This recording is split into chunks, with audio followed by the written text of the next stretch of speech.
pencegahan yang harus dilakukan jika kita sedang berada di transportasi umum itu apa aja sih? Jadi pertama, itu kita harus mengurangi penggunaan uang cash dan gunakan pembayaran dengan kartu. Jadi kalau kita ingin melakukan pembayaran, sebisa mungkin kita tidak menggunakan uang pembayaran secara langsung dengan uang tunai. Kita harus menggunakan pembayaran dengan kartu debit atau menggunakan pembayaran secara online. Yang kedua, meminimalkan kontak langsung antara pengemudi dan penumpang.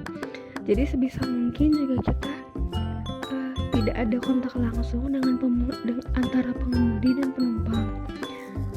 Selanjutnya, kendaraan taksi atau memakai kendaraan roda 4 secara online hanya menerima satu penumpang, kecuali jika membawa anak-anak atau lansia. Jadi jika kita sedang menggunakan kendaraan taksi atau kendaraan online seperti GrabCar atau GoCar, hanya menerima satu penumpang untuk meminimalisir terjadinya transmisi penyebaran coronavirus.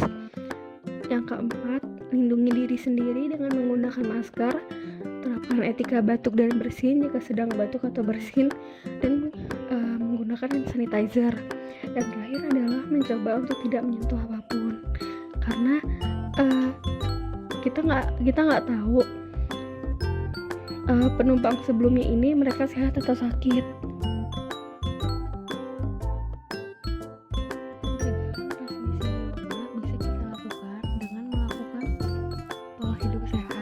PHBS atau perilaku hidup bersih dan sehat, melakukan etika batuk dan bersin. Jadi batuk dan bersin ini ada etikanya ya di bidang kesehatan. Nah, etika batuk bersin ini adalah dengan menggunakan siku bagian dalam, bukan menggunakan telapak tangan. Selanjutnya, mencuci tangan dengan baik dan benar sesuai dengan pedoman cuci tangan 6 langkah atau minimal 20 detik. Jadi kalau cuci tangan jangan asal cuci tangan ya, karena sudah ada tata cara dan langkah-langkahnya. Selanjutnya, memasak makanan dengan matang, tidak menyentuh mata, hidung, atau mulut dengan tangan yang kotor. Menjaga ventilasi ruangan tetap baik dan bersih. Perhatikan tanda dan gejala pada infeksi saluran pernafasan seperti batuk, pilek, batuk tidak berdahak, pilek, sesak nafas. Yang terakhir, hindari kontak dekat dengan orang yang mengalami gejala pernafasan. Faktor risiko apa aja sih yang memudahkan orang mudah terinfeksi virus corona? Jadi yang pertama ada hipertensi, penyakit diabetes mellitus, penyakit jantung, rokok aktif, seseorang dengan sirosis hati atau penyakit hati kronik, kontak erat dengan penderita COVID-19, tinggal satu rumah dengan penderita COVID-19, riwayat perjalanan ke area terjangkit, penderita asma, pneumonia, dan bronkitis.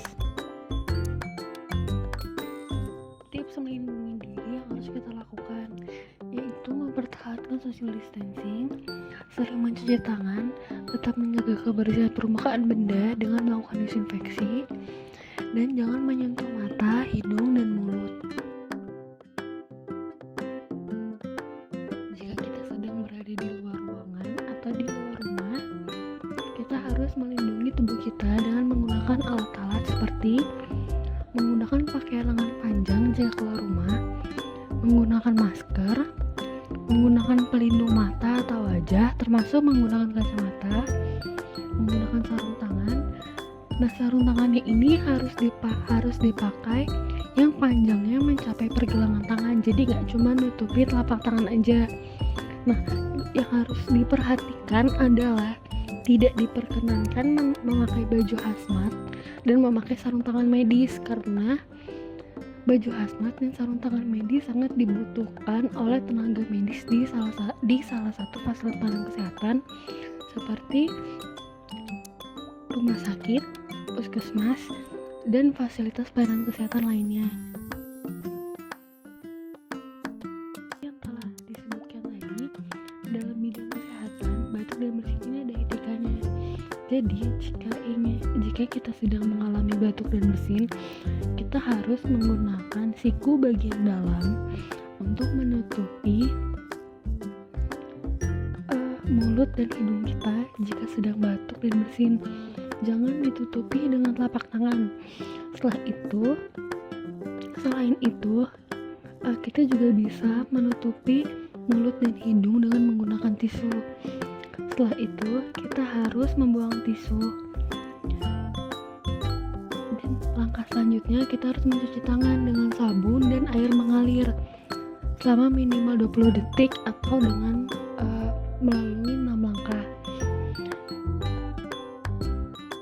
Jika kita tidak cuci tangan, jangan sekali-sekali menyentuh wajah.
Kita sering dengar dengan kata-kata PHBS, sering banget dengar di TV orang ngomong tentang PHBS. Tapi sebenarnya definisi dan pengertian dari PHBS itu sendiri apa ya? Satu perilaku hidup bersih dan sehat adalah sekumpulan perilaku yang dipraktikkan atas dasar kesadaran dari hasil pembelajaran, baik itu individu, keluarga, kelompok, atau masyarakat yang mandiri di bidang kesehatan dan berperan aktif dalam mewujudkan kesehatan masyarakat. Jadi, PHBS itu adalah semua perilaku kesehatan yang dilakukan atas kesadaran sehingga atau keluarga dapat menolong dirinya sendiri di bidang kesehatan dan berperan aktif dalam kegiatan-kegiatan di masyarakat.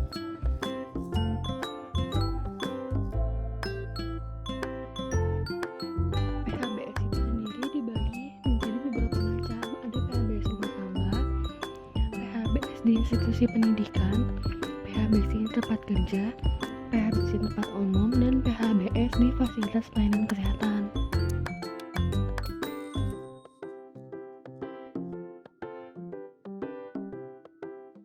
PHBS di rumah tangga itu ada yang pertama, persalinan ditolong tenaga kesehatan. Jadi ibu-ibu hamil yang ingin melakukan persalinan itu harus melakukan persalinan di fasilitas kesehatan seperti di bidang puskesmas, rumah sakit, atau fasilitas pelayanan kesehatan lainnya. Yang kedua, memberi bayi ASI eksklusif minimal 6 bulan. Yang ketiga, menimbang balita setiap bulan. Yang keempat, menggunakan air bersih. Yang kelima, mencuci tangan dengan air bersih dan sabun.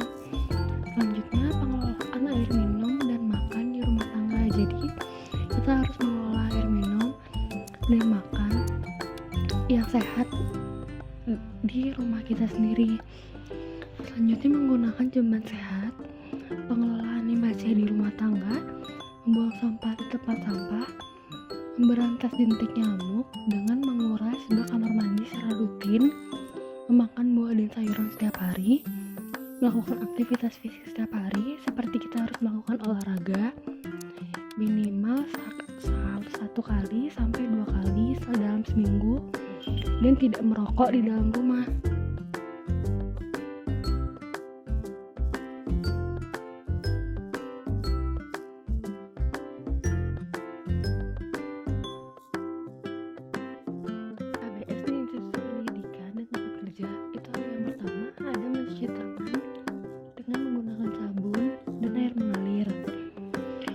mengkonsumsi makanan minuman sehat, menggunakan jaman sehat, membuang sampah di tempat sampah, tidak merokok, tidak mengonsumsi nafsa, tidak meludah di sembarang tempat, dan memberantas jentik nyamuk. PHBS di tempat umum dan fasilitas pelayanan kesehatan isinya sama dengan PHBS di institusi pendidikan dan tempat kerja.